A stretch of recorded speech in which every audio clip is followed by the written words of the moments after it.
მოგესალმებით მეგობრებო, დღეს არის 17 დეკემბერი, ბარბარობას აღნიშნავს მართლმადიდებელი სამყარო და მოგილოცავთ ყველა მართლმადიდებელს. პრაქტიკულად 2025 წელი სრულდება და საინტერესო იქნება რომ შევაფასოთ მთელი ეს გეოპოლიტიკური ციკლი, რომელიც დატვირთული იყო საკმაოდ ეს ჩვენი 2025 მოყოლებული ალიასკის შეხვედრიდან და ესე იგი ამ საინტერესო საქმეს მარტო არ ვითავებთ. დღეს ჩვენი სტუმარი არის ბატონი სოსო მანჯავიძე. პირველ რიგში მადლობა იმისთვის რომ მობრძანით და აი ამ ახალ წამოწყებას ჩვენს ეგრეთ წოდებულ ამას ახალ ინიციატივას ხარი დაუჭირეთ თქვენი მობრძანებით და ვიმედოვნებ რომ თქვენი სტუმრობა არ იქნება ელჯერადი და მე არ მყავს ხოლმე შესავლები და გადავალთ პირდაპირ საქმეზე. მოკლედ დატვირთული წელიწადი იყო და პირველ რიგში ალბათ იმათთვის იყო რაღაცნაირად გასაოცარი წელიწადი, ვინც ჯერ კიდევ ჩარჩენილი იყო იმ იდეოლოგიურ ჩარჩოში, თითქოს ეგონათ, რომ სამყარო არ შეცვლილა. თითქოს სამყაროში აი ფუკუიამას პარადიგმა ისევ გაჯერებული იყო, რომ ლიბერალიზმმა გაიმარჯვა და დამთავრდა ისტორია. თუმცა აი ბოლო ესეთი დიდი ალიყური, ესე რომ ვთქვათ, პოლიტიკური იყო გამოფხიზლება, ვისურვებ რომ გამოფხიზლება იყო ეს ამერიკის უსაფრთხოების ახალი, ესე იგი მოკლედ მანიფესტი, ესე რომ ვთქვათ, სადაც პრაქტიკულად დეკლარირდა ყველა ის შეხედულება, რასაც ხშირად ეგრეთ წოდებული ეს რუსეთუმე ადამიანები ვამბობდით ხოლმე. რუსეთუმე იმიტომ რომ ყველა ესე იგი რაციონალური აზრი გამოცხადებული იყო ლიბერალური დღესწესრიგში პრორუსულ აზრად, რაც რეალობაში ახშოვდა იმ საინფორმაციო სივრცეს, თუმცა ბზარები ჩანდა რა და თავარი დიდი ბზარი, მოკლედ აი ამ წელს შევაჯამებ, დაიწყო ალიასკიდან რა. ეხლა ყველა ფაქტიკულად განსაკუთრებით საინტერესო იყო აკადემიური წრის წარმომადგენლები, რომლებიც ახდენენ ამ ლიბერალურ ინდოქტრინიზაციას ბავშვების. საერთოდ არავინ არ საუბრობდა ახალ სოფლიო წესრიგზე და პირიქით, ანუ ჯიუტად მიუყვებოდნენ, რომ თითქოს ყველაფერი ისე იქნება, როგორც დაიწერება ვაშინგტონში ან ლონდონში და ბრიუსელში მათ შორის. თუმცა დღეს რამოდენიმე მეტნაკლებად მოუწიათ აღიარება იმისა, იმიტომ რომ პრაქტიკულად ტრამპის ადმინისტრაციამ მთელ სოფლიოს ამცნო ამის შესახებ, რომ აღიარა სხვა პოლუსების არსებობა და მათი ლეგიტიმური უფლება სოფლიო პოლიტიკაში თავიანთი სათქმელი თქვა. თუმცა დღეს ახლა უკვე საინტერესო ის არის თუ რა ტიპის სოფლიოში გვიწევს ცხოვრება და ამ პირველი კითხვაც ეს იქნება რომ გავხსნათ ჩვენი დისკუსია რა არის ეს თანამედროვე ახალი სოფლიო წესრიგი. პირველ რიგში მოგესალმებით, გილოცავთ ბარბარობას და გისურვებთ წარმატებებს, ეს ერთი. ახლა მეორე, ესე იგი კითხვაზე პასუხი რა, როგორი სამყაროა ახლა. ბევრი განიხილავს ამას როგორც მულტიპოლარულ სამყაროს დასაწყისს, მოდი ესე ვთქვა. ანუ სამყაროს, სადაც მრავალი ცენტრი იარსებებს, მრავალი როგორც ძალის ცენტრები იარსებებს, გარდა უნიპოლარულისა, ანუ გარდა ვაშინგტონისა, გარდა ამერიკის შეერთებული შტატების. ზოგადად ტრამპის პირველი კადენციის დროსაც ნათელი იყო, რომ ორი კონცეფცია დაუპირისპირდა ერთმანეთს. ერთი არის დაუშვათ ის, რომ შეერთებული შტატები უნდა იყოს primus inter pares, ანუ პირველი თანაბართა შორის და ამას აჟღერებდა ტრამპი. და მეორე იყო დაუშვათ, რომ შეერთებული შტატები უნდა იყოს ერთადერთი ძალის ცენტრი. ის უნდა იყოს, ესე იგი, მას უნდა ქონდეს ეს ცენტრალური ბანკების ცენტრალური ბანკი, ის უნდა მართავდეს მთლიანად მთელ ფინანსური ინფრასტრუქტურას პლანეტა დედამიწაზე და ასე შემდეგ და ამგვარები და ერთი იდეოლოგია უნდა იყოს ლიბერალიზმი. და ეს ლიბერალიზმი უნდა იყოს, ესე იგი, აუცილებელი ყველასთვის და ის პრინციპები, რომელიც ესე ვთქვათ, ფორმულირებულია როგორც ლიბერალური იდეოლოგია, უნდა იყოს წამყვანი სხვადასხვა ქვეყნებთან ურთიერთობაში. ახლა ეს ლიბერალიზმი რატომ იყო ესე მკვეთრად იდეოლოგიზირებული? იმიტომ რომ თავის დროზე როგორც დიდმა გერმანელმა მოაზროვნე კარლ შმიდტმა თქვა და აღნიშნა, მას მოგვიხსენებათ გერმანიის დამარცხების შემდეგ მოუწია ყოფნა როგორც რუსეთის მიერ ოკუპირებულ ტერიტორიაზე, ასე ამერიკელების მიმართ და მან იქ აღნიშნა გაოცებულმა, რომ გაცილებით უფრო აგრესიული და გაცილებით ტოტალიტარულია ეგრეთ წოდებული ლიბერალური იდეოლოგია, როგორც მკვიდრი კომუნიზმი. ვინაიდანო ის ასე ამბობს, ციტირებ, რომ ესე იგი ჩემთვის არავის დაუძალებია ოკუპაციის ზონაში, წითელი ოკუპაციის ზონაში მარქსის კაპიტალზე დაფიცებაო და კიდე დამაფიცეს ფაქტურად ლოიალობაზეო ლიბერალური ასე ვთქვათ დემოკრატიის მიმართ. და შემდეგ ის განიხილავდა სხვათა შორის ამ ცივ ომს როგორც შეკავების საშუალებას აგრესიული ლიბერალიზმის, თუმცა კომუნიზმის მიმხრე არ იყო გალშმიტი როგორც ცნობილია.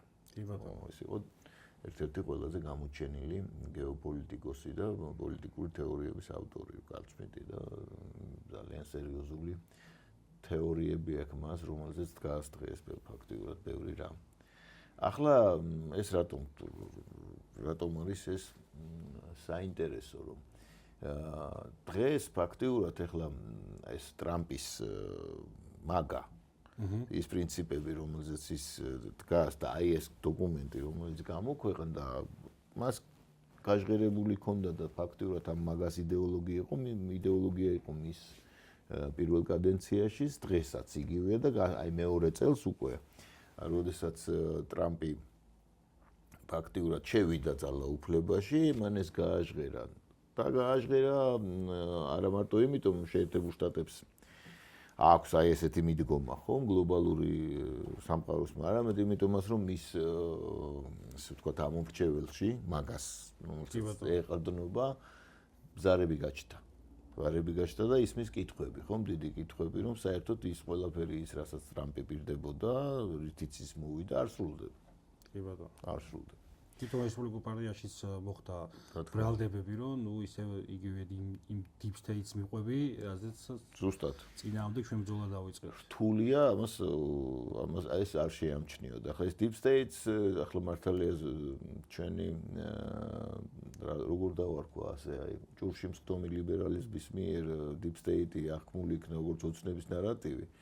და ისინი იმ ფაქტსაც არ აქცევენ ყურადღებას, რომ ამ deep state-ზე 15 წელია თუ რა დიდი ხანია ლაპარაკობენ. სამეცნიერო ჩვეულებრივი სამეცნიერო ტერმინებია და იყენებენ კიდევაც. აქტიურ პოლიტიკაში იყენებს მაგა რამდენი ხანია, ხომ და ასე შემდეგ და ეს რაღაც ოცნების შეთქმულების თეორიად გაასაღეს თავისი. ფილოვანი მართველი ელიტების არსებობა რომ ვიღაცას აბა deep state-ს დაუძახებ დღეს 21 საუკუნეში თუ გლობალური ომის პარტიას დაუძახებ. მნიშვნელობა არ აქვს. თუ კორპორატოკრატიას თუ რას დაუძახებ, რა მნიშვნელობა? როცა გაჩნდა ძალაუფლება, გაჩნდა ეს ფენომენიც. რა თქმა უნდა, განსაკუთრებით ამან გლობალურ მასშტაბებს მიაღწია და გახდა გეოპოლიტიკური ფაქტორი გლობალიზაციასთან ერთად, ხო? რა თქმა უნდა, კი ბატონო. დაპატარავდა დედამიწა ტექნოლოგიური განვითარდა ტექნოლოგიები იმ დონეზე, რომ როგორზეც ვართ ახლა ჩვენ, ხო? რომელიც უბრალოდ წარმოუდგენელი იყო თუნდაც 30 წლის წინ, ხო? კი ბატონო.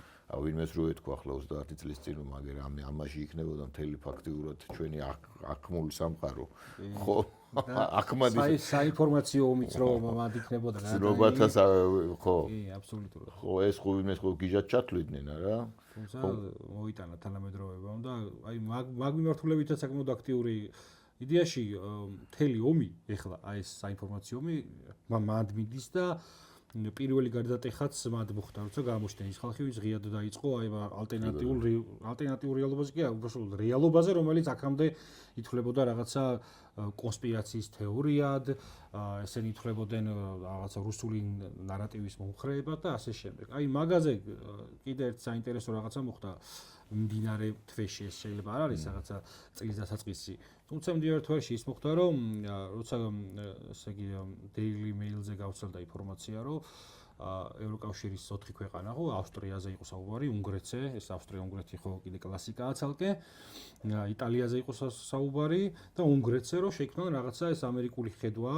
უბრალოდ make Europe great again და ანუ იგივე ამ კონცეფციის გამეორება რომ იყოს ესე იგი ჩამოიშალოს ეს ჯიუტი ბიუროკრატია და ამ ესე იგი კონტინენტურ ცენტრალურ ევროპის სახელმწიფოზე დაკმობით შეიქმნას რაღაცა ახალი ძალათა ბირთვი რომელიც იქნება პირდაპირ იდეოლოგიური მოკავშირე ტრამპისა და აი ალიასკის შეხვედრიდან იწყება ჩაშლა ზოგადად და მე მგონია რომ ისიც რომ ალიასკის შეხვედრის შეთანხმება არ წასულა იმაში აი ვერ შეთანხმდით და დავიშალეთ არ მოხდარა იქ რაც დაილაპარაკეს ამ ძალთა ორი პოლუსის წარმომადგენლებმა ის სრულდება რეალობაში რასაც ჩვენ უყურებთ მეტნაკლებად რა იქნება ეს უკრაინის ფრონტის მიმართულება თუ ევროპის მიმართულება და წეგან სანამ ჩაწერას დავიწყებდით, ჩვენ ვისაუბრეთ კიდევაც რაღაც ამ ბრიტანულ შტრიხებზე რა, რომელიც ასევე ძალიან საინტერესოა და ფარული ამ დიდ გეოპოლიტიკურ გარდაქმნაში ფარული კონკურენცია მიმდინარეობს ამერიკელებსა და ბრიტანელებს შორის, რაც კიდევ უფრო შესამჩნევი ხდება მას შემდეგ, რაც გავიგეთ, რომ სადაზვერვო ინფორმაციას უკვე აღარ უზიარებს ვენესუელასთან მიმართებაში, როდესაც პუერტო-რიკოში ამან ფლოტი მიაყენა ამერიკამ. იქ ესე იგი შტატებმა უკრაინას შეუზღუდა, ფაქტობრივად ნიშნავს, რომ ბრიტანელებს შეუზღუდა. საინტერესო იყო კიდე ფაქტორი, 28 პუნქტის გამოქვეყნდა, ხო და მოთხოვეს ეგრეთ წოდებულ კაპიტულაციაზე ხელის მოწერა. მსურველთა კოალიციის მეთაურების, აი ბრიტანეთი და ის კიდე ორი მედგარი ევროპელი პოლიტიკოსი შეიკრიბნენ. პარალელურად მოხდა სპეცოპერაცია შავ ზღვაში და ასე იგი რუსულ გემებს ჩრდილოვან ფლოტს. კი, ჩრდილოვან ფლოტს ესე იგი განახორციელეს ეს სპეცოპერაცია უკრაინელებმა როგორც ამბობენ. თუმცა მე არ ამგონია და არც მე კი არა დანარჩენ სამყაროს, ვინც ამ თემებს აუაკვირდება, რომ ეს ბრიტანელების გარეშე მომხდარიყო და რაღაცა ისეთი რაღაცა იმას გავს, რომ დაიწყება მოლაპარაკება, შეხვდებიან ამერიკელები რუსებს და პარალელურად იქ რაღაც პატარა ესე იგი სპეცოპერაციები იგეგმება, რასაც ჩემი აზრით ორი ვერსია აქვს. ერთი რომ მოლაპარაკების მაგიდაზე მეც დამსვით, რაღაცა მაგით ცდელობა, იმიტომ რომ თუცა ახალი სოფლიოს წესრიგი ყარდება, იქ თავიდან წყდება რაღაცეები, ხო? ანუ ვის ინტერესები გაითვალისწინო, ვისი არა. იქ რომ მეც დამსვით, ან ეს ცდელობა, ან კიდევ რომ აი გაწელოს რაღაცნაირად და ამით გადაარჩინოს მისი გავლენა აი ამ ევროპის ნარჩენებზე და საინტერესოა ეს ფაქტიც, მაგრამ საინტერესოა კიდევ უფრო იმასთან მიმართებით, რომ საკმაოდ აქტიურია ეს გავლენა კავკასიაში და აი ეს ახალი სოფლიო წესრიგი, თანამედროვე სამყარო და ჩვენ როგორც ახლად გამოფხიზლებული, მე ესე დავარქმევ, ახლად გამოფხიზლებული სახელმწიფო, იმიტომ რომ არ არის ახალი ეს ოცნება რაც დაიწყო, აი უკრაინის ომის მერე დაიწყო პრაქტიკულად საუბარი რაღაცებზე, რაც აქამდე, ავიცი, კონსტიტუციაში მე არ შემიტანია 78-18 მუხლი. ხო, ეს ხელისუფლებამ შეიტანა და აქამდე პრაქტიკულად რაღაცნაირად მიუყვებოდით, ხო, ამ საერთო დასალოდინებას და აი ახალი სოფლიო წესრიგი და ქართული სახელმწიფო აი ამ ახალ სოფლიო წესრიგში. სად არის ჩვენი როლი, ანუ რეალურად ამ დიდ გეოპოლიტიკურ სურათში სად არის ეს სუბიექტი საქართველოს რუკაზე? ჯერ ის პირველი კითხვა რაც იყო, ანუ რა სამყაროა, ხო? აი სამყარო რადიკალურად შეიცვალა რასთან დაკავშირებით და რა ასნიშნავს ახლა მრავალი ცენტრი რო იქნება, ხო? დაუშვოთ იქ. რო თქვეს რომ მონროს წესი ის აღადგინა და ასე მონროს დოქტრინა და ასე შემდეგ. არასწორია ეს, იმიტომ მონროს დოქტრინას ვერ აღადგენს დაუშვოთ, ანუ ფლობას დაუშვოთ იმ სამხრეთ ქვეყნების, ხო? და მთელი კონტინენტი, ცილოდა სამხრეთ ამერიკის და რატომ? იმიტომ გაიზარდა ძალიან მოსახლეობა. გაიზარდა ტექნოლოგიები, წვდომა ტექნოლოგიებზე. აი მაგალითად ბრაზილიაში დღეს ცხოვრობს ორჯერ მეტი მოსახლეობა თითქმის ვიდრე რუსეთში, ხო? და ახლოვებით, ხო, წარმოვიდგინოთ და ამავე დროს დაუშვათ ის გამოყენებადი და ნაყოფიერი მიწების რაოდენობით და სხვა რესურსებით ერთ-ერთი უმდიდრესი სახელმწიფოა. პრაქტიკულად გიგანტია რა. გიგანტია, რა თქმა უნდა, ხა ძნელია და როგორ შეიძლება ხა დაუშვათ წარმოვიდგინოთ, რომ აი იგივე მეთოდებით იმოქმედოს დაუშვათ შტატებმა და მიაღწიოს იგივე შედეგებს, რაც ადრე ქონდა, ხო? იგივე დაუშვათ ინდონეზიაში ცხოვრობს 300 მილიონამდე 170 თუ 200 მილიონი ადამიანი, ხო? ყველაზე დიდი მუსლიმური სახელმწიფოა და ფაქტორია ჯაკარტა მაგალითად რო ავიღოთ მისი დედაქალაქი, აგლომერაციანა რო ავიღოთ 42 მილიონია, რო წარმოვიდგინოთ მასშტაბები, ხო? ასეთი მასშტაბები როცა არის მოსახლეობის, ხო გასაგებია რომ ანგარიში სხვანაირად უნდა გაუწიო, ხო? იგივე ინდუეთი, რომელიც ყველაზე მზარდი სწრაფად მზარდი ეკონომიკა დედამიწაზე დაუშვათ ყველაზე მეტი მცხოვრები იქ აქვს. ჩინეთზე აღარ ვლაპარაკობ. ჩინეთი უკვე დეკლარირებული პოლუსია. ხო, დეკლარირებული პოლუსია და თან პოლუსია, რომელიც განიხილავს თავის თავს როგორც ცისქვეშეც, როგორც განიხილავდა ისე სანამ მისი დასუსტების ერა დადგებოდა, ხო? როდესაც დაუშვათ ცინის დინასტიის დროს აი მოუვიდათ ის რაც მოუვიდათ დამცირების 100 წელი, ხო? შესაბამისად ახლა ბუნებრივია რომ ვერ იქნება იგივე მსოფლიო, აი ეს მეორე მსოფლიო ომის დროინდელი მეორე მსოფლიო ომის შედეგებზე დაყრდნობილი მსოფლიო წესრიგიც ველა არ იქნება, რომელზეც სტალინმა თქვა რომ როცა იალტის ხელშეკრულების შემდეგ, იალტა-პოცდამის ზავის შემდეგ, რომ ჩვენ უზრუნველყავით მსოფლიოს სოფლიოში მშვიდობა მინიმუმ 50 წლით დაახლოებით ეს თქვა და ზუსტად სხვათა შორის. როცა საბჭოთა კავშირის დაშლამდე თქვა, როგორც ჩანს. და აი ეს რეალობა უკვე ვეღარ ეტევა იმ ჩარჩოებში, ხომ? ახლა გაუგებარია დაუშვათ რატომ უნდა იყოს იქ საფრანგეთი და რატომ არ უნდა იყოს ინდოეთის სიტყვაზე, ან ბრაზილია, ხომ? დაუშვათ ეს ხომ ხო, ან პაკისტანი იგივე რამ ხელა პაკისტანი მოიხსენებათ, ხო? რამ მოსახლეობი და ატომური იარაღს ფლობს. ხო, ახლა რაც შეეხება რუსეთსაც, ხო? რუსეთი ხო მთავარი რევიზორი წინა სოფლიო ტესრიგს, მთავარი რევიზორი რომელმაც დაიწყო ესე იგი დაიწყო აქტიური გადახედვა, კი ბატონო, იმიტომ ჩათვალა რომ ის მას დაუდგა ეგზისტენციალური ისა კრიზისი და ამავე დროს ეგზისტენციალური კრიზისი დაუდგა, იმიტომ რომ ის ჩათვალეს ელიტების გარკვეულმა ნაწილმა ჩათვალა, რომ რუსეთი ფლობს არაპროპორციულად დიდ რესურსებს თავის მოსახლეობასთან მიმართებაში. და არ იმსახურებს იმას, რომ კონდეს დაუშვოთ დედამიწის რესურსების სხვადასხვა გათვლებით 45%, მაშინ როცა ევროპას არაფერი არ აქვს, ხომ? დაიწყო ეს და არა მარტო ამის გამო ეს გადალაგება და გადაწყობა. ხო, ჩვენ თურქეთიც უნდა გავიხსენოთ მაგალითად, ირანიც უნდა გავიხსენოთ, ხო? სადაც ხო, თურქეთი ირანი კი არა, ყველა უნდა გავიხსენოთ, ვინც რუკაზეა. ვინც რუკაზეა, ხო? ახლა თურქეთს რო ვამბობთ, თურქეთი ცდილობს აღადგინოს თავისი იმპერიული დიდება. და პროექტი, რომელსაც ის ახორციელებს, ესაა დიდი თურანის პროექტი, რომელსაც ის ახორციელებს ბრიტანელებთან ერთად.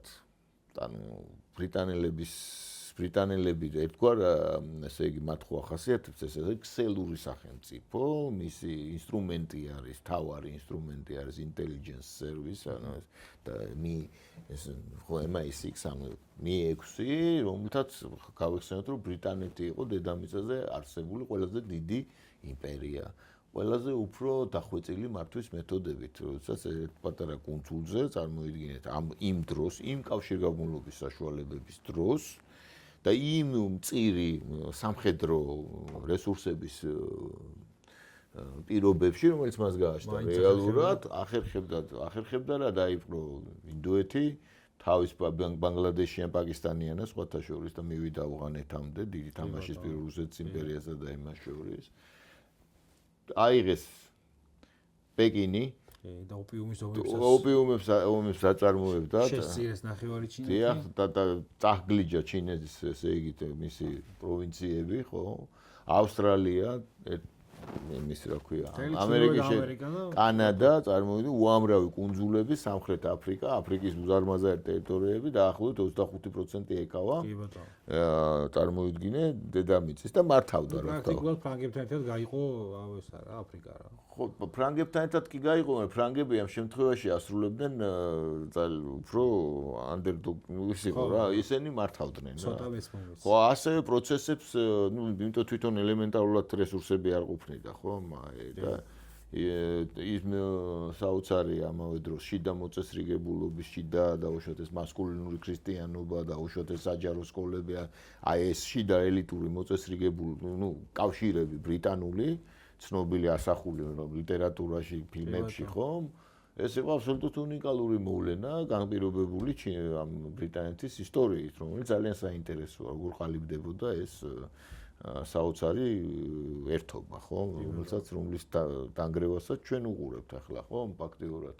რაც ხოთა შორის იწინასწარმეტყველა ამ ერთობის ერთ-ერთმა და ამ ბრიტანული იმპერიის ერთ-ერთმა არქიტექტორმა ჯონ dim, რომელიც იყო ფაქტიურად ამის არქიტექტორი და მეტაფიზიკური საფუძვლები ჰქონდა ამას, ის ფაქტიურად კარნახობდა ბრიტანეთის სამეფო კარს, იმპერიის აშენების პრინციპებს, რომელსაც ის ხებულობდა და ყოველ შემთხვევაში ესე იყო ჩვენ ამის განხილვაში არ მეტაფიზიკური წყაროდან, თავისი ენით, თავისი მითი, თავისი ოკულტური რაღაც ელემენტები და ასე შემდეგ. რა თქმა უნდა, ოკულტური ელემენტები იყო მთლიანად თავისი ანგელოზების ენას ეძახდნენ, ანგელოზების 33 იერარქია ცნობილია მამის და ის ოთახი ცნობილია, სადაც ის და მისი ესე იგი მეგობარი იღებულობდნენ ინვოლტაციებს, ასე ვთქვათ, მეტაფიზიკური სამყაროდან და ის ენაც ცნობილია და ის ამბანიც არის და ყველაფერი არის ეს. სამწუხაროდ ეს ძალიან ცოტა ადამიანმა იცის.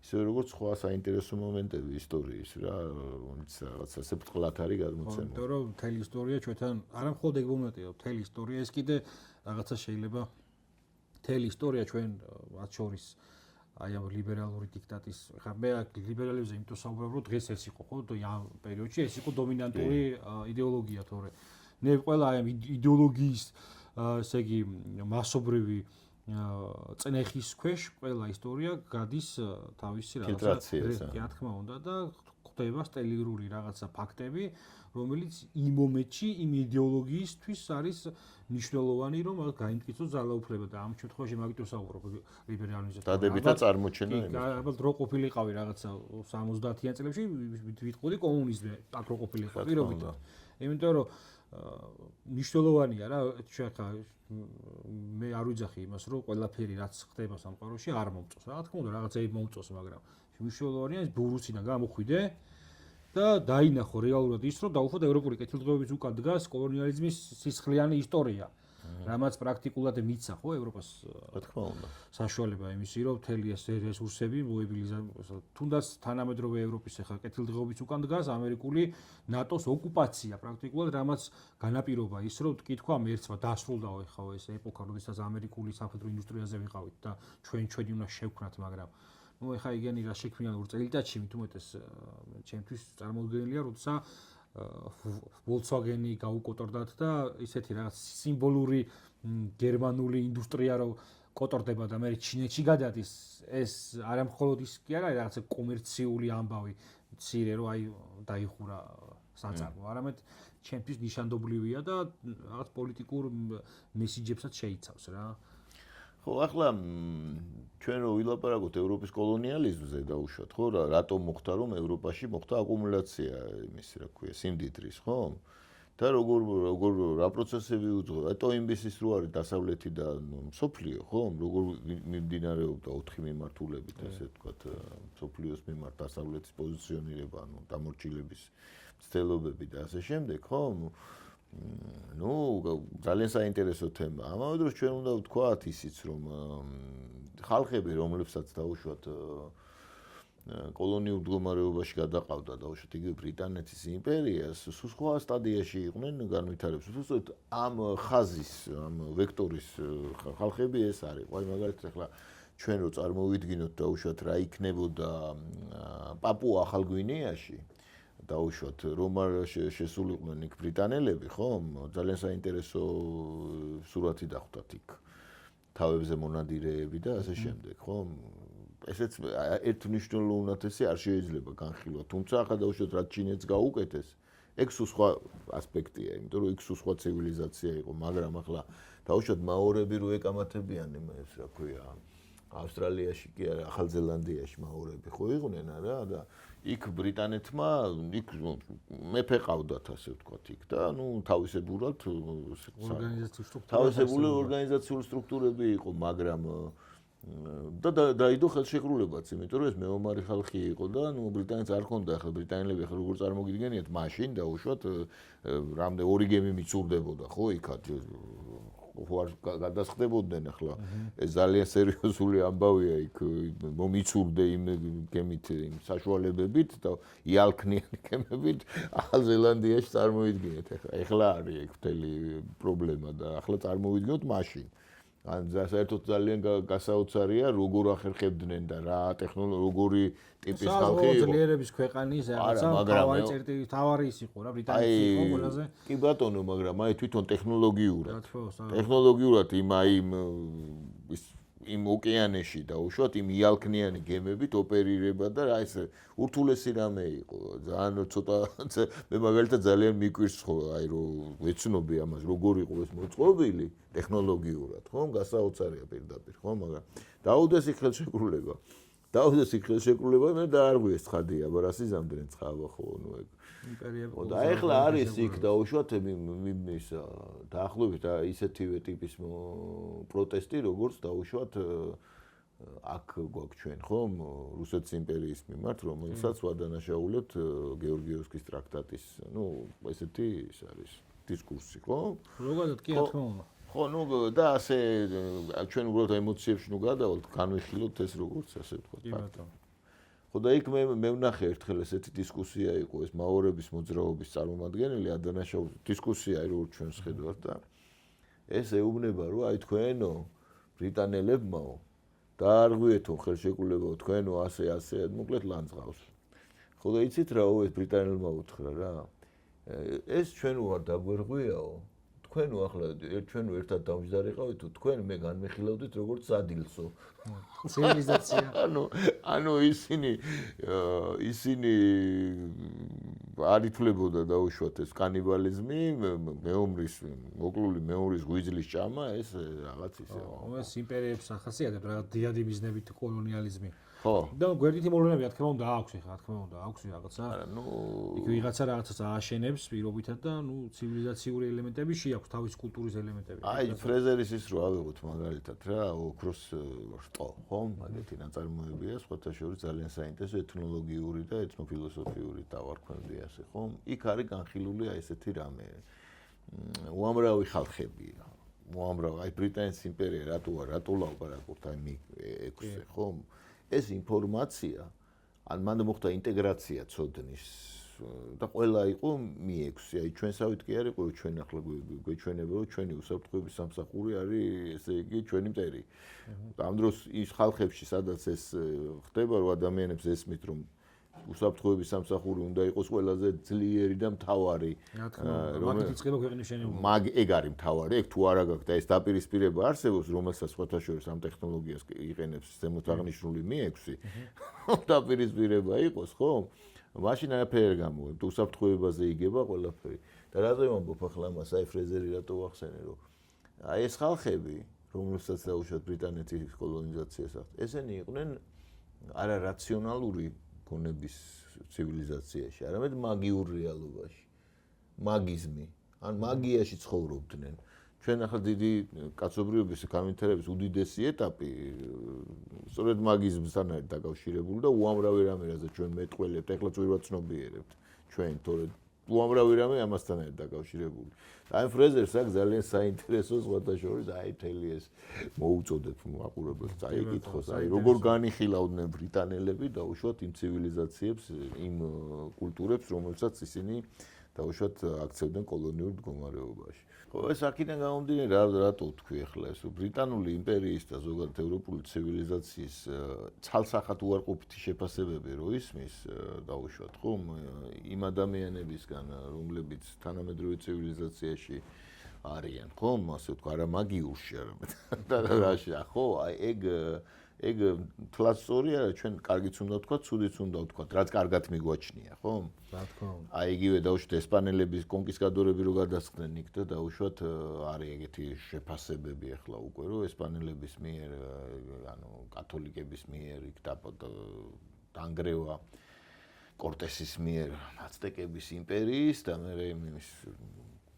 პისაროს მიერ იმის დაანგრევა დაუშვათ ინკების იმპერიის ეს იყო ერთნიშნულოვნად ესე იგი უარყოფითი მოვლენა ხო არის ეგეთი ის ამ დროს იქ ყვაოდა ადამიანების ხერხლად შეწირვის და საერთოდ უსასტიკესი იმპერია იყო და სინამდვილეში კორტესი თვითონ კი არ გაუნადგურებია როგორც ახლა ჩვენ გვასწავლეს თავის დროზე სკოლაში დაუშვათ რაღაც 1000 მხედრით არამედ აჯანყება მოხდა იქა და ის უბრალოდ დროშას ჩაუდგა იმაში და ხა თქვათ ახლა ჩვენ რომელი უფრო დადებითი იყო ის რაც კორტესმა გააკეთა თუ დაუშვათ დარჩენილი იყვნენ ეს კაციჭამია აცტეკები იქ რა თქმა უნდა ყველაფერს თავის კი რა თქმა უნდა ჯერ ეს ერთი არ შეიძლება ისე რომ ისტორიას ეხა შეაფასო ხო ეს აი რაღაცა ემოციური ფეხბურთის მატჩი არ არის რა რომ ეს ამას გულშემატკივრობ და რო ვერ ხედავ შენი გუნდის სისუსტეებს და რაღაც მოწინააღმდეგეს პირიქით რო იძულებ ეს ისტორია არ შეიძლება და მათ შორის პირველ რიგში ალბათ პოლიტიკის შეცნობა იწყება ისტორიის სწავლით და იქ იწყებ პირველად ეხები პოლიტიკას და რაც უფრო ადრე გაანალიზებ რო იცი რა პოლიტიკაში და თუნდაც ისტორიის ანალიზის პროცესში მნიშვნელოვანია რომ შენ უბრალოდ საკითხი რეალობა ამოწიო წინ და დაინახო მთელი სურათი მით მარტივად დაიწყებ მე თუნდაც ახალ სოფლიო წესრიგზე ფიქს და რაღაცნაირად ანალიზი იმისა თუ როგორი უნდა იყოს ჩვენი ხვანილი დღე და მით უფრო მარტივად გადაიაძრებ შენ წარსულსაც და დაინახავ რომ იცი რაღაცეებში ჩვენ ავწდით რეალობას და იმას ვიმკით დღეს რა კი ბატონო და ნამდვილად ესეა ამას რო დავამთავროთ მელ გიბსონმა გადაიღო აპოკალიფსო არაჩვეულებრივი და იქ ჩანს კარგად ყველაფერი სხვა შორის დიდი გაბედულების ფასადი იმიტომ რომ მაშინ იქ გაბატონებული დისკურსი სხვა არის სხვათა შორის ხო და ეს კიდე ცალკე თემა არის ეხლა ჩვენ რაც შეგვეხება ჩვენ ამ გადანაწილებაში რამ მდგომარეობაში ვართ ახლა ჯერ ავსახოთ მოკლედ ესე იგი გვაქვს რუსეთთან დიპლომატიური ურთიერთობა არა გვაქვს და გვაქვს ტერიტორიული პრობლემები მოდი ესე ვთქვათ რბილად და კი ბოლოსაც პარლამენტის თავმჯდომარემ განაცხადა რომ სანამ არ აღდგება ტერიტორიული ჩვენი პარლამენტის დიალოგი თუმცა იქიდან რაღაცა ну რა თქმა უნდა ეხლა არ იყო ეს მესამე მეოთხე რანგის მესიჯი იყო თუმცა რაღაც მესიჯი იყო არა მესიჯი მოდის ხო, აქედან მხრიდან არის ესე იგი დიდი თურანის პროექტი, ანუ თურქეთის ახალი იმპერიის მშენებლობის პროექტი, რომელიც გულისხმობს თურქულენოვანი მოდგმის ხალხების. აქეთ ყავს ირანი, თავისი იმპერიული ამბიციებით, რომელიც რადიკალურად დაპირისპირებულია დიდი თურანის იდეას და თუ დაუშვათ ახლა თავს იკავებენ ჯერჯერობით, იმიტომ რომ ყავს გაცილებით დიდი, ესე ვთქვათ, აქვს დიდი საფრთხე გაცილებით, რაც დავინახეთ, ესე იგი რადების საფრთხე 2025 წელს აგეთ. ხო. ევროკავშირთან გვაქვს ვერბალური ომი და გაურკვევლობა გვაქვს, ესე იგი, შეერთებულ შტატებთან. ანუ ვერბალური ომი. ამავე დროს ესე იგი გვაქვს არც იცის მოკლედ ჩვენთან რა ხდება. ანუ შეერთებულ შტატებთან ვიტყვით მაგას, რაც ესე იგი ამავე დროს გვაქვს სტრატეგიული ურთიერთობის შესახებ ხელშეკრულება ჩინეთთან. ამავე დროს. ხო? და ამერიკელებს შეჩერებული აქვს ჩვენთან იგივე ტიპის ხელშეკრულება. აი ეს მოკლეში ნიuansი, ხო? ჩვენი სამეზობლოში, ესე იგი აზერბაიჯანი არის თურქეთის მოკავშირე და შესაბამისად ჩართულია პროექტში. ხოლო სომხეთი ასე დრეიფშია, ესე ვთქვათ. სომხეთში ანუ 25 წელი არის ის წელი, როცა რუსეთმა დაკარგა მონოპოლია დიდი ხანია კარგავდა.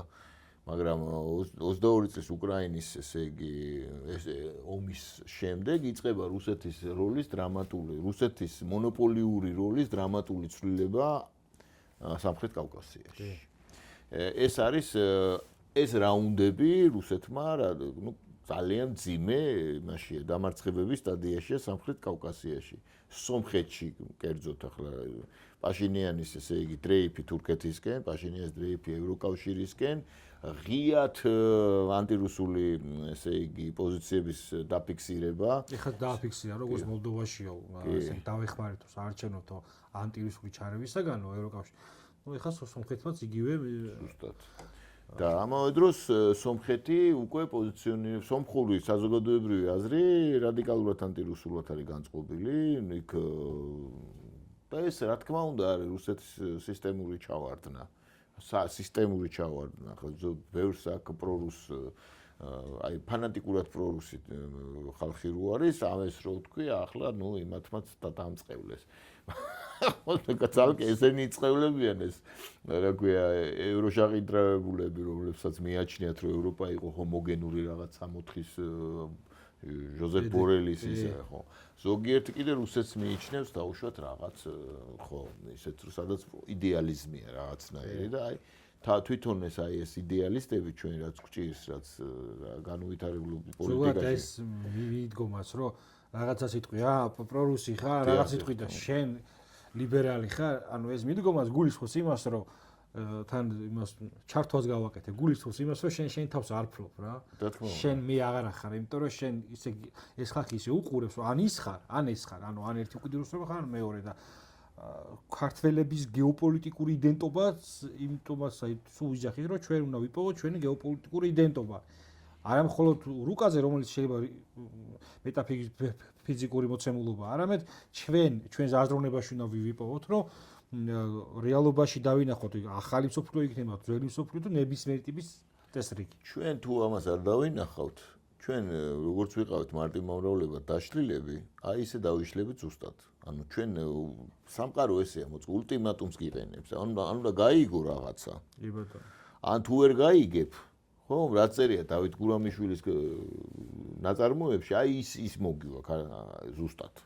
იმიტომ რომ იქ როგორ არის ახლა ზოგს გონია რომ ახალი თურქი სპარსი ლეკიოსი ყველა ჩვენი მტერი იყო. ჩვენი მტერი იქ როგორ აქვს მიზეზშედეგობრივი კავშირი. შიგნით რო აირიე და შიგნით რომ დაარღვიე ყველაფერი. მერე მოხდება უკვე ისა ქრონიკონით ისა რა ქვია 1721-საო ყოველი ესე უჯულობა ესმა მოეხსენა ღმერთსაო. ქრონიკონით ქრისტეს აქეთ 1721-საო თუ არ ვცდებ ხო ეგრე მახსოვს ხო ყოველი ესე უჯულობა ესმა მოეხსენა ღმერთსაო ხო და მე აღმოსავლეთ ისაღზრაო დასავლეთ ესაღზრაო ეს არის ხო მიზეშები და მეფე ამ დროს რუსეთშია ხო ანუ იქ კიდე რა ხდება კიდე იქ რა ხდება და რომელი ფენა რას აკეთებს და მეფე ამ დროს რუსეთშია და ეხვეწება მისი შვილი ირანშია ბაქარი ვეგონი იქ ერთ-ერთი ისეთი სამხედრო პოზიციაზე ავღანელებისგან იცავს ირანს მისი შვილი და ეს გაქცეულია რუსეთში კი საერთოდ ეს იმას აქვს რეინფილდს აქვს ეთიკაინა თქვამი რომ ისაო რა ქვია იმერე დასავლეთ საქართველოსია და ამ დროიდან 1765 წელი 1665 წელია უფრო სწორედ არა 1565 წელი როცა სოხოისტას ბრძოლის მერე და ასე შემდეგ 1560 საუკუნეა მერე ესე იგი ამ დროიდან იწყებაო საქართველოს დასავლეთ საქართველოს ისტორიაშიო პერიოდიო რომლის კითხვისას მხოლოდ ერთადერთი ნუგეშიღა გრჩებაო კერძოდ ის რომ იქ არ ვიყავითო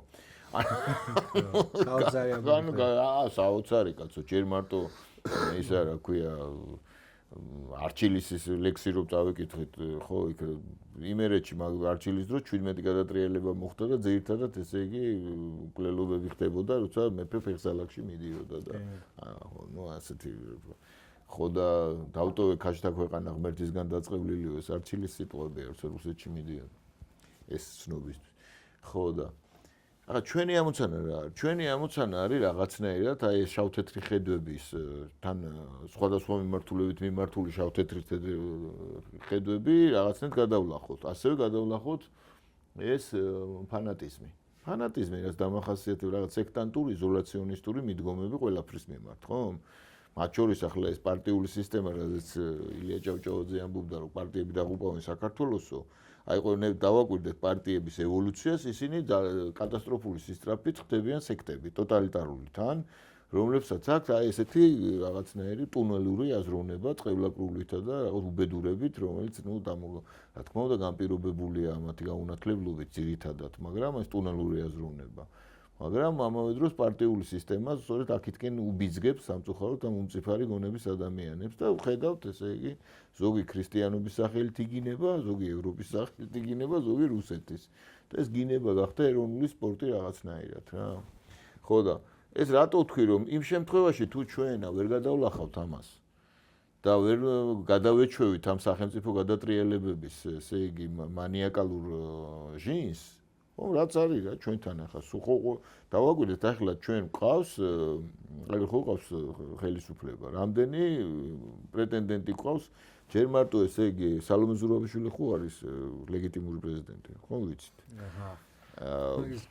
აბსანძეც ხო ერთადერთი ლეგიტიმური ის არის რა ქვია ეს უზენაესი საბჭო ხო ყავს გამოაცხადეს ეგ მთავრობა აღდგაო კაცო მინისტრის მოადგილეებს ნიშნავენ კი ჩემი მეგობარ შესთავაზეს მინისტრის მოადგილეობას ხოთაშორის ხელფასიანერი აჯერ უხელფასო ერთი ყავს კიდე ვინ აი და მაგარი ისტორია დაწერა ტრამპა და ამერიკა პრეზიდენტობა უნდა დაუდა მე შემითხრა რომ მიშაო რას ფიქრობ შენ რომ პრეზიდენტად ის ხო ყავს ვიამედის ყოფილი პაციენტი ის ხო არის ლეგიტიმური ერთი ხუთი ეგეთი ყავს კიდე სხვათა შორის უბრალოდ არ ხალხმა არ იცის და მე და ამერიკა ერთხელ თმა კაცმა კაცო ამერიკიდან და აი მელაპარაკა რაღაცეები თავისი ისტორიები ახლა ყველას თავისი სიმართლე აქვს და მე გამიხსენე უკვე დროშაც მაქვს და ჰიმნიცო მოფიქრებულიო და ესე იგი უნდა ჩამოვიდა პრეზიდენტი ხო და ყველას უნდა პრეზიდენტობა ეს არის სინდრომია ჩვენთან ეს სხვათა შორის ეს არის ძალიან დამღუპველი რამე და ამის გარდა უამრავი ადამიანი დადის რომელსაც თავი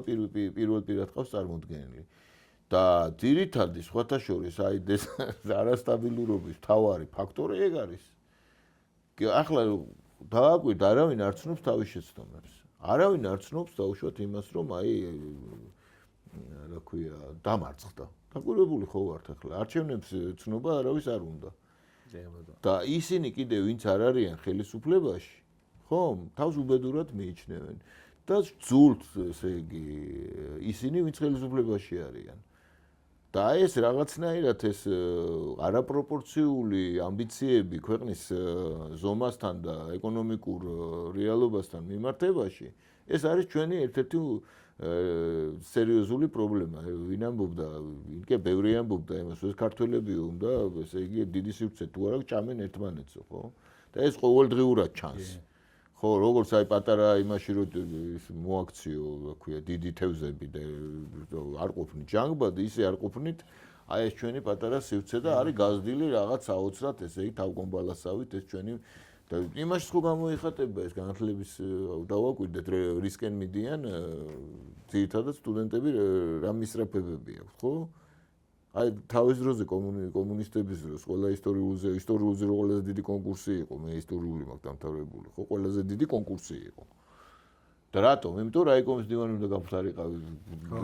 ტრამპლი საფეხური იყო სოციალური განვითარების. ზუსტად იგივეა, ახლა იურისტები რატო არის მაგიტომ, ხო?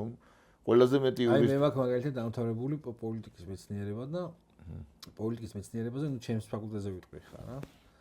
მთელი სწავლების მეთოდოლოგია და მთელი სწავლების რაღაცა ინსტრუმენტები, იდეოლოგია, რა თქმა უნდა, თავარი იყო ლიბერალიზმი, მაგრამ ანუ შინაარსი რა იყო, რომ უნდა გამოსულიყავი წარმატებული NGO-ს, ესე იგი, მკვლევარი. და ფილოსოფია, პოლიტიკური საფუძვლების, ახლა ისტორია, მათ შორის საერთაშორისო ურთიერთობის, აი, მთელი ხო, პოლიტიკის საფუძველი ხო ისტორია.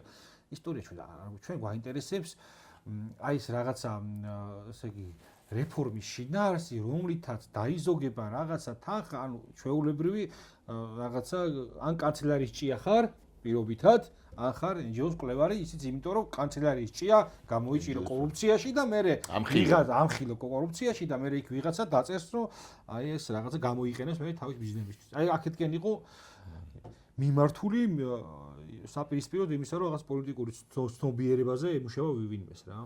კი ბატონო, აი ეს ამა გამოიწვია რა. გამოიწვია ის, რომ არაპროპორციული დეზორგანიზაცია მოხდა ადამიანური რესურსების.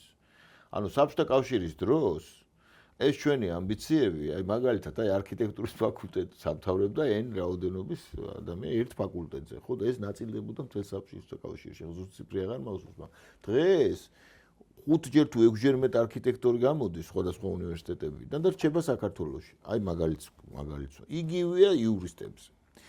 იგივეა ყველა სფეროში, აი ჰუმანიტარულ სფეროში და სინამდვილე რო ნახო ახლა დაუშვათ, არ არის რეალური ეკონომიკაში ვინც უნდა დასაქმდეს და ამავდროულად სახელმწიფომ ამდენი ხანი ვინაიდან ეს ბოლონიის სისტემა და ბაზარი ყველაფერს დაარეგულირებს, ბაზრის ბრძნული ხელი, ესე იგი, ხო არეგულირებს. ბაზარი ყველაფერს დაარეგულირებს. შენ გაგორილარი, მე მაგ მილიონი. ხო და დაარეგულირა ბაზარმა და დაარეგულა მე ხა მილიონი და 2 ლარი მოგზემოდა. კი ბატონო. ეს არის ბაზარი ყველაფერს დაარეგულირება. კი, არა, მან კიდევ ნიუანსებია ის არის, რომ ბაზარის დაუშვათ ამ შემთხვევაში აი ეს მაქსიმა ბაზარი ყველაფერს დაარეგულირებს, ეს მოდის სინამდვილეში იმ ქვეყნებიდან, სადაც ყველაზე მეტი რეგულაციებია და განვითარდნენ. და ასე ვთქვათ, იმ ინდიელებისთვის კი არ ვერჩი, აბორიგენებისთვის მოკლედ რა, დაბალი. მათთვის არის ეს და ჩვენ ეს ავიწეპეთ და ავითვისეთ და დღემდე სხვათა შორის ამ იდეოლოგიით აღზრდილი კადრები მართავენ ეკონომიკას. ხო, რაც კატასტროფაა და არა მარტო ყველაფერს რა, ყველაფერში ეგენი არიან და ამავე დროს მათში ძალიან ის არის მსუყეთ წარმოდგენილი აგენტურა. კი ბატონო. ახლა აგენტურაც აღარ არის სირცხვილი უკვე. ხო, აგენტურა, ალბათ ყველა თავის გულში ჩაიხედოს, ესე რო. არ ჩაიხედავენ იქ. ჩავახედოთ. მაშინ და აი ხვალინდელი დღე ხა, აი როგორი, წელი სრულდება, დამდეგს რა თქმა უნდა ულოცავ. სვენელს, მე მინდა ერთი-ორი სიტყვა იმ შიდა საფრთხეები, რომელიც რეალობაში განაპირობებს კიდევაც იმას, რომ ყველაზე დიდი საფრთხე რა თქმა უნდა შიგნიდან მოდის, ეს გასაგებია. თუმცა ერთი აი ეს ლუპით დასაკვირვებელი ქმედებებიც რომ გამოვყოთ, რამაც შეიძლება ჩვენს რეგიონში რაღაცები არიოს.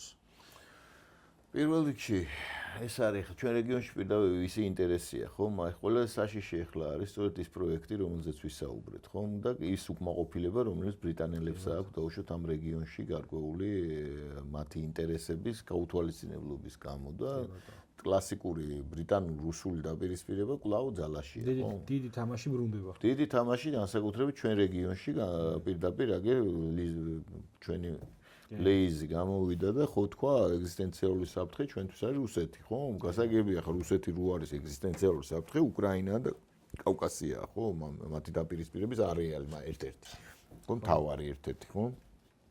შესაბამისად ჩვენ გვაქვს აი ეს საოცარი სურათი დაუშვათ აგენტურის ტრანსფორმაციების ანუ უეცრად დავინახეთ ვინ რას აკეთებს და ესენი რას აკეთებენ დაუშვათ იმ დიდი გამოცდილება აქვს და იწვევენ შიდა ესე ვთქვათ შიდა დაპირისპირებების გაღვივებას საუკუნეებით დამუშავებული ტექნოლოგიებით, რომელსაც ახლა საინფორმაციო ტექნოლოგიები დაემატა და ბლეიზის მეტრეველი სწორედ საინფორმაციო მისი განყოფილება აი ეს განყოფილება Mi6-ის სადაც აი კინოფილმი რო არის ეს ჯონს რაგვარია ის კაცო 007 აგენტი, სწორედ ამ განყოფილებაში მუშაობდა. ვითომ, მაგრამ სინამდვილეში ის მაღალი ტექნოლოგიების ის არის, რომელიც იყენებს მაღალ ტექნოლოგიებს და ასე ვთქვათ, აკეთებს ამით მოდერაციას ამა თუ იმ პოლიტიკური პროცესის. და ჩვენ ეგ უნდა გვესმოდეს, რომ აი როცა უეცრად ადამიანი ამოტყდება სიტყვაზე მოულოდნელად და რაღაც იგიჟეებს ლაპარაკობს განუწყვეტლივ. ეგ ნიშნავს, რომ ის არის გარკვეული როლი აქვს მაგალითად, რომ ალარმიზმი გააღვიოს საზოგადოებას, გააცხელოს საზოგადოება. აი საზოგადოების გაცხელების ტექნოლოგიებია, საინფორმაციო საშუალებებით.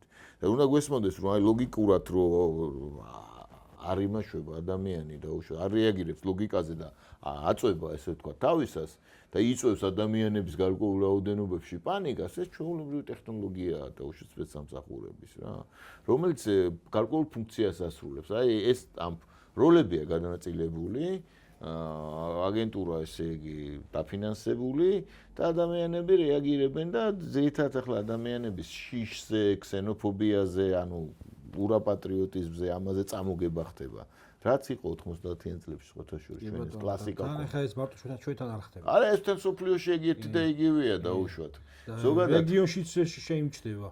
რა თქმა უნდა. ჩვენს ახლა ამ რეგიონში მაგალითად ჩაწერამდე კი ვისაუბრეთ იმ სტატიაზე, აზერბაიჯანის სტატიაზე, რომ ესე იგი ქართველებს ხო არ დაავიწყდათ ის რომ ესე იგი ყველაზე ძლავრი სამხედრო ინდუსტრიის მქონე ქვეყანა აზერბაიჯანია.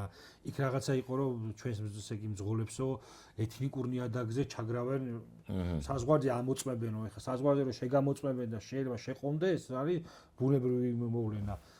ну რაღაცეები ჩანს მათ შორის სომხეთშიც იმიტომ რომ ერთი ანუ იქ ვიღაცები კიდე არიან ვინც საუბრობენ რომ იცი რა ზანგეზურის გახსნა თლად ესეთი მარტივი არ არის იმიტომ რომ ირანის ინტერესია ვიღაცა პირიქით ამას შენ არ გინდა მშვიდობა კავკასიაში ეს ხო კავკასიური მშვიდობის მთავარი პროექტია და ასე შემდეგ რა და კავკასიაში მე მგონია რომ უკრაინის ფრონტის რაც უფრო მეტად ესე იგი პიკში შევა აი იქ საკითხის დარეგულირება ამისთვისაც უნდა მოიცალოს ანუ ეს მე კიდე შემდეგი საფრთხეა ის ბუმერანგით დაუბრუნდება თუ არა კავკასიელ ფეოდალებს ამბოხი რუსების წინააღმდეგ დაუბრუნდა ეს დაბრუნება როგორი იქნება ესეც ცალკე საფრთხეა და ცალკე საფრთხეა კიდე ასევე რა თქმა უნდა სხვათა შორის ხა დიდ თურაზე კი საუბრეთ და სანამ ამერიკელები იტყვნენ რომ ჩვენ ახლო აღმოსავლეთში არაფერი არ გვისაქმება მაქამდე იყო საუბარი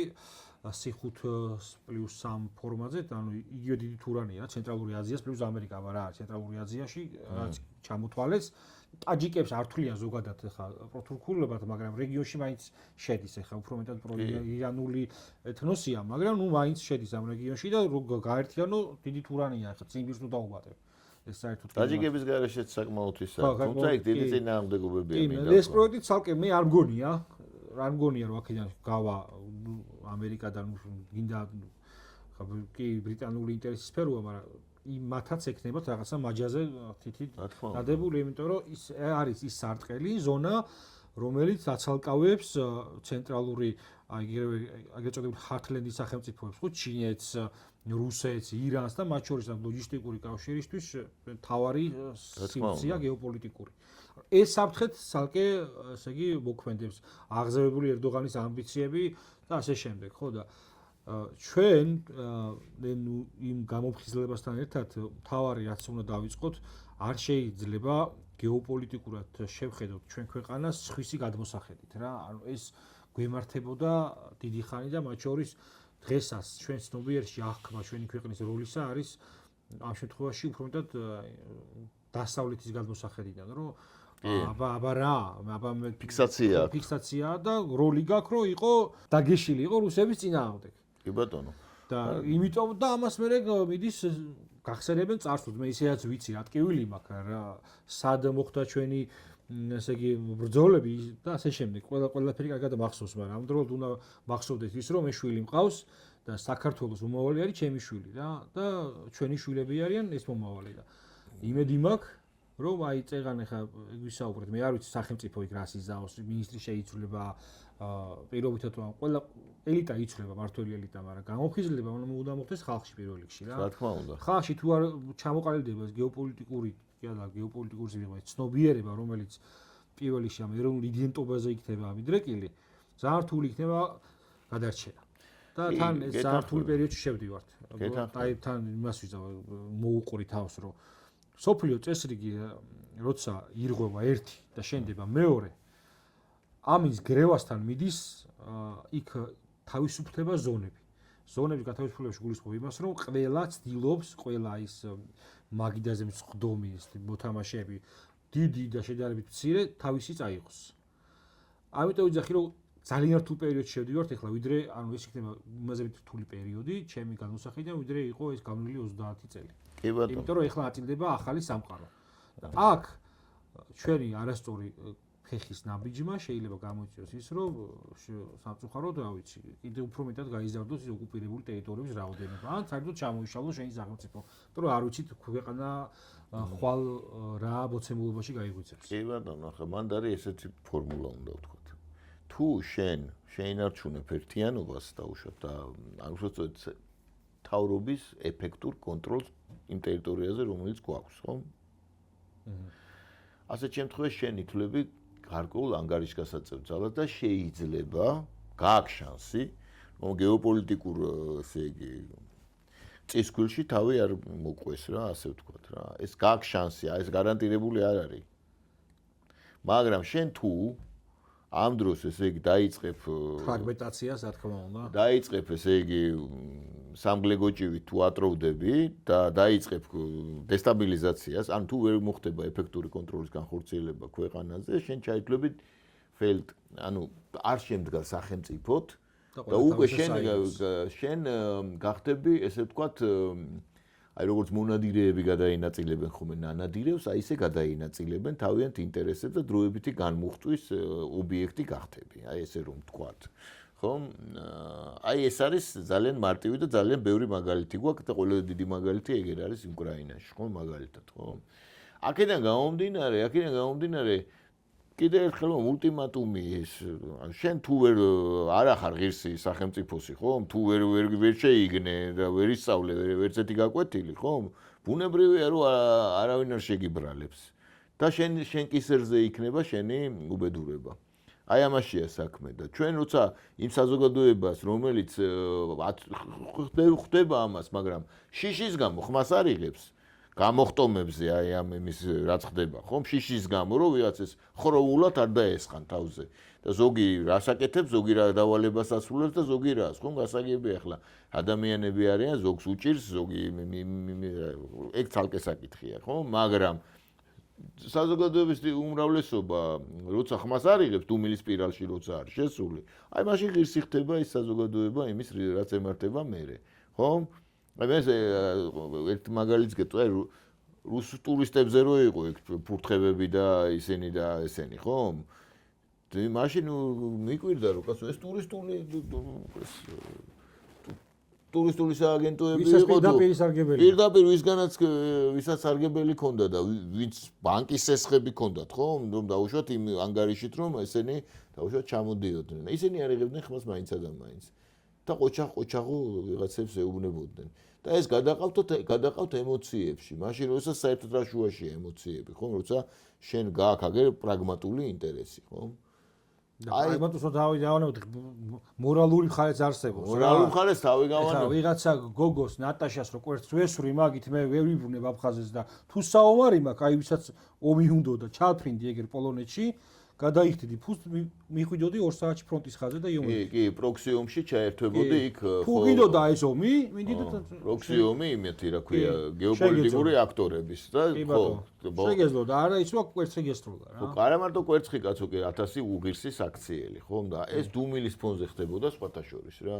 მოკლედ ხო, ნუ რეალობა არის ეს რაც არის და თავრესად იმისთვის რომ ამ რეალობაში ღირსეულად გადავრჩეთ, რეალობას უნდა გავუსწორო თვალი, ეს არის აქსიომა, მეტი არაფერი და სწორი ზანდებით იმ დუმარეს სპირალში, ესე იგი თავმოყრილ საზოგადოებამ უნდა ამოიღოს ხმა პირველ რიგში თავისი სინდისის და თავისი მორალის წინაშე და მე უკვე ეს გამოფხიზლების პროცესი დაეტყობა იმედი მაქვს ქვეყანას და ბევრი პრობლემა გვაქვს, ძალიან ბევრი პრობლემა გვაქვს, ბევრი კითხვები გვაქვს ნებისმიერ თემაზე, მაგრამ ყველა პრობლემაზე დიდი და ყველა კითხვაზე მნიშვნელოვანი არის ის, რომ ჩვენ ვართ ამ სახელმწიფოს შვილები და პასუხისმგებლობა გვაქვს წინაპრების წინაშე, ასე რომ ვთქვათ, და პასუხისმგებლობა გვაქვს ჩვენი შთამომავლების წინაშე და მნიშვნელოვანია, რომ ეს გავიაზროთ და ეხლა იმის გამო დავხოცოთ ერთმანეთი, რომ შეიმართარიხან არამე, ეს გამოდის, რომ ჩვენში არც ერთ საის რო არის ცნობილი იგავარაკი, ორი ქალბატონი რო იყოფენ შვილს. ხო, აი ეს გამოდის, რომ არც არ გვიყვარს ჩვენი ქვეყანა და ვისურვებ რომ აი ეს წელი ჩამთავრდეს რაღაცნაირად ჩვენი ქვეყნით შვიდობიანად და მომავალი წელი რომელიც შემობრძანდება რამდენიმე დღეში იქნება შვიდობისა და რაღაცა ისეთი წელიწადი ჩვენ. შვიდობაც კი საცილად აიგდეს და უსაფრთხოებაც ესე იგი იმ დონეზე არაადეკვატური აღქმებია სამწუხაროდ და აი ამას ეს უნდა გადაილახოს ყველა მიმართულები და უნდა გადაილახოს ასევე რა თქმა უნდა გადაილახოს, უნდა გავიგოთ ჩვენი შესაძლებლობები და რა რეგიონში ვიმყოფებით. ზოგიერთმა ახლა აღმოაჩინა საერთოდ რომ ჩვენ წინა აზიის ჩრდილოეთი ნაწილი ვართ საერთოდ და ამ წინა აზიაში ცხოვრობენ ისეთი ხალხები როგორებიც არიან თურქები, ირანელები, არაბები და ასე არაბები უფრო სამხრეთით. ზოგს გონია რომ არაბები აგერ ცხოვრობენ იმაში რა ქვია აზერბაიჯანში. მართლა გეუბნები ეს გაოცებული ვარ. საოცარი კატასტროფული დაცემა მოხდა განათლების რა ჩვენთან რა. გეოგრაფიული, ტოპოგრაფიული კრეტინიზმი, რომელიც თავის ყველაზე უკიდურეს გამოვლინებებში და ეს ერთი იმის მიმართულებით ყურება და აი დიხატომიები გასაოცარია. ამიტომ არის რომ აუცილებელია ბაზიაშვილის სიტყვებით დავამთავროთ რომ მე არ წითლების გენერალი ვარო, არც თეთრების გენერალი ვარო, ქართველი გენერალი დამანებით საქართველოს ვიცავო რა. აი ესე ჩვენ არც ჩრდილოეთით არ ვიყურებით, არც სამხრეთით, არც დასავლეთით, არც აღმოსავლეთით. და მაღლა კი არ ვიყურებით, ჩვენ ქვეყანას ვიყურებ და ეგ არის მთელი ჩემი ღირსება და მთელი ჩემი მოვალეობა. მადლობა თან. ბოლოს ბაზნიაშვილის ისტორია როგორ იყო იცით მე? პატი ღირსება აყარეს ის რომ დაბრუნდა იქა, ხო? ესენი ხო იყვნენ იქ ემიგრაცია. და ეს ხო ჩვენ ხო ის გქონდა. ეგ ერთმანეთს ვერ იტანდნენ ასე. ვერ იტანდნენ რომელია კაცო და ჩვენთან კიდე საერთოდ როგორ ვიზდებოდით ჩვენ რომ ვითომ ახლა ჟორდანიას თავრობა იყო იდეალური და იმას შევნატროდით ეს კიდე ცალკე გასარჩევი თემა. რა თქმა უნდა, მად მე დარწმუნებული ვარ თან ახლა ვიტყვი, დარწმუნებული ვარ ადრე თუ გვიან ილია ჭავჭავაძეს სიკვდილი მივა იქამდე რომ იქ გამოჩნდება აი ამ ადამიანების ხელი.